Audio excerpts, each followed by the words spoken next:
atto violento senza pietà, ancora per certi versi oscuro, scuote le coscienze della cosiddetta Chioggia Bene, con lo spettro di festini a base di cocaina.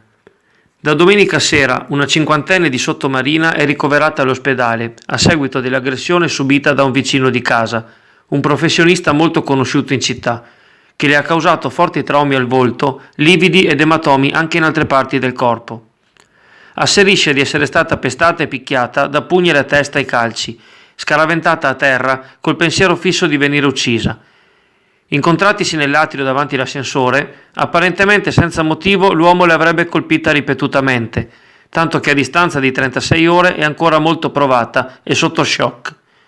Le indagini sono affidate alle forze dell'ordine, che sono in possesso delle immagini registrate dalle telecamere condominiali. Dietro il misfatto, l'ombra della cocaina.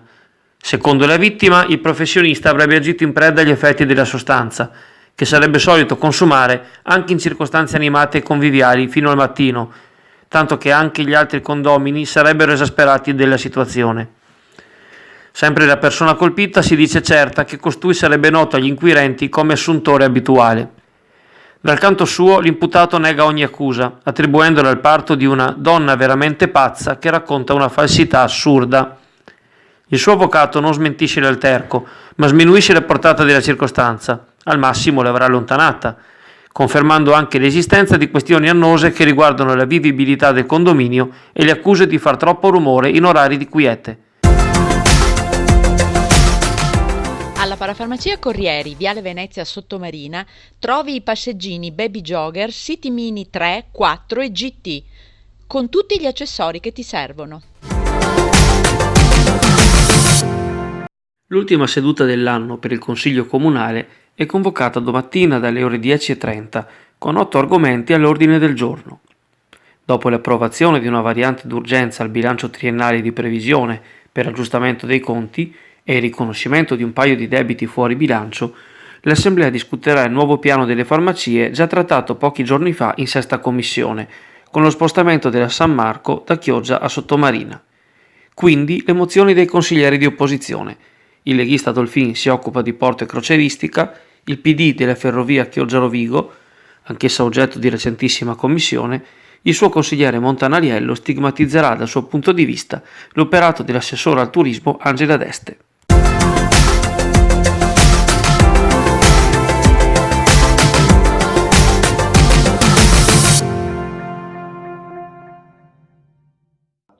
Un interessante convegno sul tema dell'erosione costiera e del ripascimento nelle spiagge del Veneto è stato organizzato ieri al Pala Arrex di Jesolo dal presidente della seconda commissione regionale Francesco Calzavara, già sindaco della stessa città. Sono stati presentati alcuni studi e possibili soluzioni, tenendo conto che l'erosione si accentuerà con il passare degli anni. Chioggia e Sottomarina erano rappresentate dal presidente dei concessionari balneari in Ascot, Giorgio Bellemo, e da Giuliano Boscolo al vertice dell'associazione albergatori. Le relazioni tecniche hanno impegnato i partecipanti fino alle conclusioni tratte dall'assessore regionale Bottacin. Dai vari contributi è emerso come il 50% delle coste venete sia considerato ad alta priorità di interventi di ripascimento, tra cui Isola Verde e la parte meridionale dell'arenile di Sottomarina. Sono destinati 1.872.000 euro per il prolungamento dei pennelli alle foci del Brenta e dell'Adige e 1.300.000 euro per il ripascimento di Isola Verde. Gli operatori auspicano interventi rapidi per non trovarsi poi impreparati alla stagione 2018. Fra le varie questioni sollevate, anche l'applicazione della direttiva europea Bolkestein quanto alle concessioni.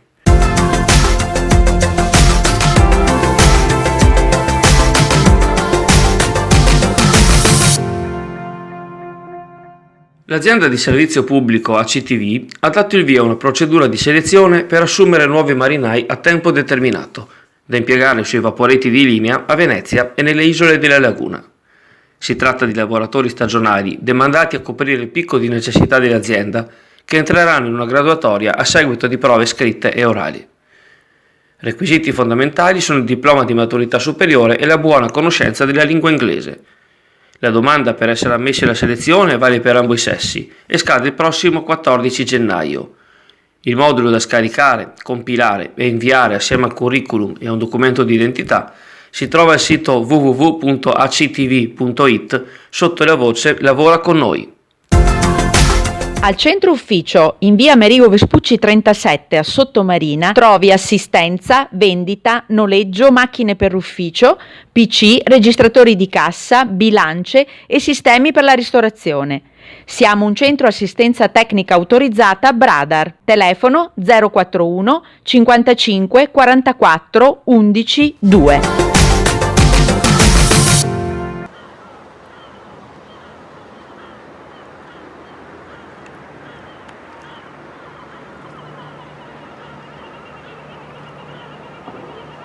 Amici carissimi, buongiorno e bentrovati. Una puntualizzazione: la nostra flotta peschereccia sta pescando normalmente.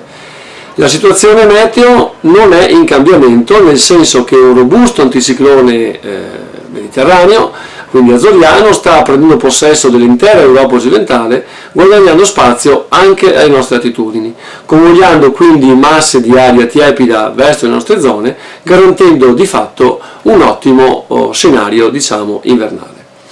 Uno scenario che prevede sì temperature un pochino più basse di notte in alcune zone, non da noi questa mattina, ma che naturalmente durante la giornata saranno capaci di alzarsi fino a 7, 8, anche 9 gradi. Una situazione quindi di stabilità atmosferica conseguentemente a questo periodo che ci traghetterà almeno fino a Natale e Santo Stefano. Qualche disturbo potrebbe essere apportato da un cambiamento di circolazione per Natale, ma è troppo prematuro per prevederlo. Dunque una situazione di stabilità, come vi ho detto, che garantirà dunque belle giornate anche per lo shopping natalizio e quant'altro, e una leggera calma dal punto di vista appunto delle precipitazioni che non si sono fatte mancare in questo periodo stesso. Una anticipazione possiamo già darla su quello che potrebbe essere il tempo dopo Natale, perché dalle carte in mano si evidenzia una discesa di aria fredda dal comparto continentale russo che potrebbe condizionare in maniera negativa il tempo verso l'ultimo dell'anno, ma ovviamente sono previsioni che lasciano il tempo che trovano, però è una fattibilità.